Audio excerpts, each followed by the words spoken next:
Hello and welcome to बाईक्यूल्स। तो 10 minutes 10 PYQ की सीरीज में हमारा चैप्टर चल रहा था मॉलिक्यूलर बेसिस ऑफ इनहेरिटेंस और इस चैप्टर का ये फोर्थ लेक्चर है। इससे पहले के 3 लेक्चर आप देखना चाहो तो देख सकते हो। आज का अपना फर्स्ट क्वेश्चन है, given below are two statements. Statement 1, RNA mutates at faster rate. Statement 1 कह रही है कि आरएनए फास्टर रेट पे म्यूटेट करता है। Statement 2 says viruses having RNA genome and shorter lifespan mutate and evolve faster। वो कह रहा है कि जो वायरसेस के पास जेनेटिक मटेरियल आरएनए होता है और शॉर्टर लाइफ स्पैन होती है तो वो ज़्यादा जल्दी इवॉल्व करते हैं। तो ये एनसीईआरटी की ही लाइन है। क्या है? Both RNA and DNA are able to mutate. अगर आरएनए और डीएनए की बात करें तो दोनों ही म्यूटेट कर सकते हैं। आरएनए बीइंग अनस्टेबल, अब आप कमेंट सेक्शन में रीजंस बताना आरएनए अनस्टेबल क्यों है एज कम्पेयर टू डीएनए। और RNA being unstable mutate at a faster rate. RNA unstable है और इसीलिए वो फास्टर रेट पे म्यूटेट करता है। Consequently viruses having RNA genome and having shorter life span mutate and evolve faster. तो दोनों ही लाइंस ये ट्रू है कि आरएनए फास्टर रेट पे म्यूटेट करता है और जिन वायरसेस के पास RNA as a genetic material होता है और शॉर्टर लाइफ स्पैन होती है वो ज़्यादा जल्दी इवॉल्व करते हैं। तो both statement 1 and 2 are correct. Clear? अगला है, which scientist conducted an experiment with phosphorus 32 and sulfur 35 labeled phages for demonstrating that DNA is the genetic material। तो ये हमें पता है कि हार्शे और चेज एक्सपेरिमेंट में हार्शे और चेज ने ये किया था कि इन्होंने बैक्टीरियोफेजेस को यूज़ किया था जो कि लेबल्ड थे सल्फर 35 और फॉस्फोरस 32 से। तो इन्होंने कहा था जो भी सल्फर से लेबल्ड है वो प्रोटीन कोट में मिलेंगे, क्योंकि प्रोटीन कोट अमाइनो एसिड से बना हुआ है और अमाइनो एसिड्स का एक मेजर कंपोनेंट है सल्फर। और जो भी फेजेस लेबल्ड हैं फॉस्फोरस 32 से उनमें रेडियो एक्टिविटी मिलेगी उनके डीएनए में, क्योंकि डीएनए जो है मतलब किससे बना हुआ है, न्यूक्लियोटाइड्स किससे बने हुए हैं, 3 कंपोनेंट है, शुगर, नाइट्रोजनस बेस और फॉस्फेट। क्लियर? तो इसका आंसर हमारे पास हो जाएगा A D Hershey and M J Chase. Option B will be the correct answer. Third question आपके पास, RNA being unstable mutate at a faster rate. अब आप देख सकते हो ऊपर वाले क्वेश्चन में भी ये सेम लाइन थी और नीचे वाले क्वेश्चन में भी ये सेम लाइन है कि RNA being unstable mutate at faster rate. ये करेक्ट है। फिर लिखा है RNA can directly code for synthesis of protein hence can easily express the character. अब यहाँ लिखा हुआ है RNA can directly code for synthesis of protein hence can easily express the characters. तो बिल्कुल एनसीईआरटी की ही लाइंस है सारी, तो आपको पता चल रहा होगा कि एनसीईआरटी से बाहर कुछ भी नहीं आएगा। फिर लिखा है कि जो डीएनए है वो आरएनए पे डिपेंडेंट होता है प्रोटीन की सिंथेसिस के लिए। तो प्रोटीन सिंथेसिस मशीनरी इवॉल्व कहाँ से हुई है? आरएनए के आसपास। ठीक है, तो ये दोनों ही स्टेटमेंट करेक्ट है। तो option A will be the नहीं option C will be the correct answer, that statement 1 and statement 2 both are correct. Question number 34 है, with reference to Hershey and Chase experiment. आप देख सकते हो हार्शे और chase के ऊपर कितने क्वेश्चंस पूछे गए हैं। Select the correct statement. अब ये बड़े कॉमन सेंस के क्वेश्चंस हैं क्योंकि इसमें ना कॉन्ट्राडिक्टिंग स्टेटमेंट दी हुई है, कॉन्ट्रास्ट में अपोजिट में स्टेटमेंट्स दी होती हैं, तो हमें पता चल जाता है कि क्या ऑप्शन सही बैठेंगे। जैसे कि फर्स्ट दिया हुआ, virus is grown in the presence of radio active phosphorus contained radio active DNA. जो रेडियो एक्टिव फॉस्फोरस में वायरसेस ग्रोन हुआ है उनके पास रेडियो एक्टिव डीएनए मिलेगा, तो ये बात सही है।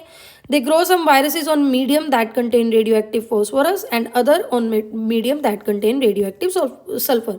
2 मीडियम लिए थे इन्होंने, एक रेडियो एक्टिव फॉस्फोरस में कुछ फेजेस ग्रो किए थे और कुछ रेडियो एक्टिव सल्फर में।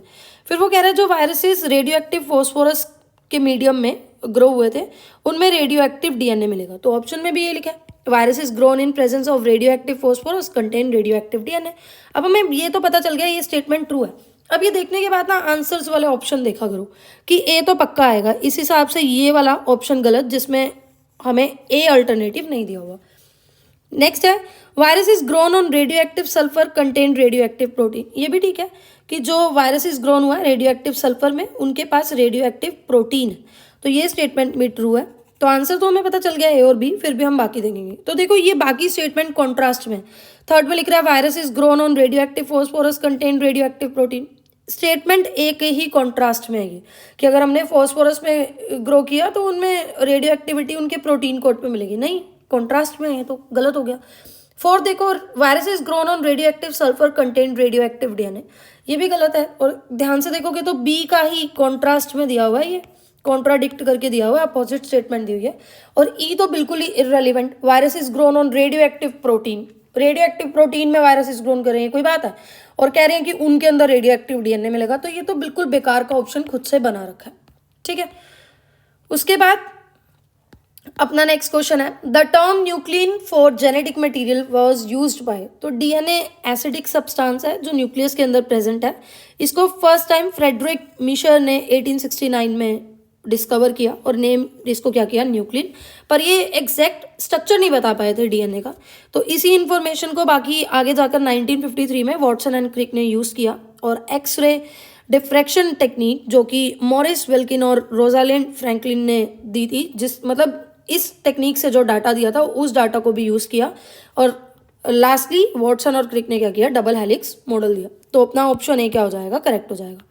क्वेश्चन नंबर 6 था आज का, the experimental proof for semi conservative replication of DNA was first shown in, तो मेसेल्सन और स्टाहल ने जो एक्सपेरिमेंट किया था उसमें इन्होंने क्या किया था, ई कोलाई क्या है, एक बैक्टीरिया, जिसको इन्होंने क्या किया था, एक मीडियम यानी N15 आइसोटोप में, नाइट्रोजन के आइसोटोप में ग्रो किया था काफ़ी जनरेशन तक। तो बेसिकली आप ये पूरा एक्सपेरिमेंट मैंने करवा रखा है, मेरे चैनल पे भी अवेलेबल है इसका शॉर्ट लेक्चर, आप देख सकते हो।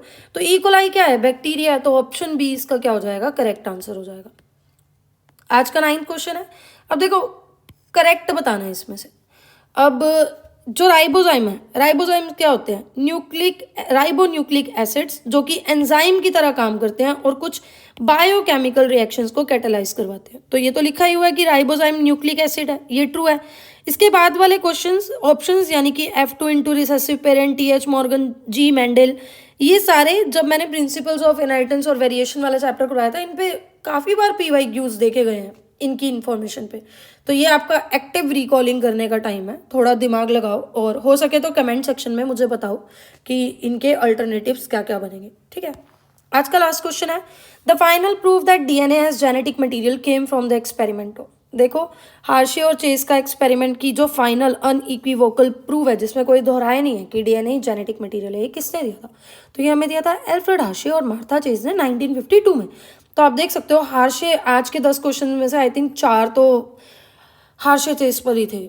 अब भी अगर आप एनसीईआरटी और पीवाईक्यू को छोड़कर मॉड्यूल्स और मॉक लगा रहे हो तो चाहे 6-7 अटेम्प्ट भी देते रहो, अल्टीमेटली या तो ड्रॉप करते रहोगे या प्लान को ही, एमबीबीएस करने के प्लान को ही ड्रॉप करोगे और कुछ और करियर अल्टरनेटिव देखोगे, क्योंकि एट लास्ट आपको यही करना पड़ेगा, चाहे आज करो इस अटेम्प्ट में करो, चाहे अगले में, चाहे 2-4 साल बाद, चाहे प्लान ही ड्रॉप करो। अल्टीमेटली सोल्यूशन यही है कि नीट क्लियर होगा तो एनसीईआरटी और पीवाईक्यू से ही होगा, नहीं तो नहीं होगा। तो आज के लिए इतना ही, मिलते हैं अगले लेक्चर में। डिस्क्रिप्शन में टेलीग्राम आईडी का लिंक है, उसको फॉलो कर लेना, उसमें हम डेली 20 से 25 PYQ डालते हैं और शाम के टाइम या रात के टाइम उसकी रिवीजन शीट भी डालते हैं। तो वीडियो को लाइक कर देना, चैनल को सब्सक्राइब कर देना और कमेंट सेक्शन में अपना प्यार बरसा देना। Thank you so much, bye bye.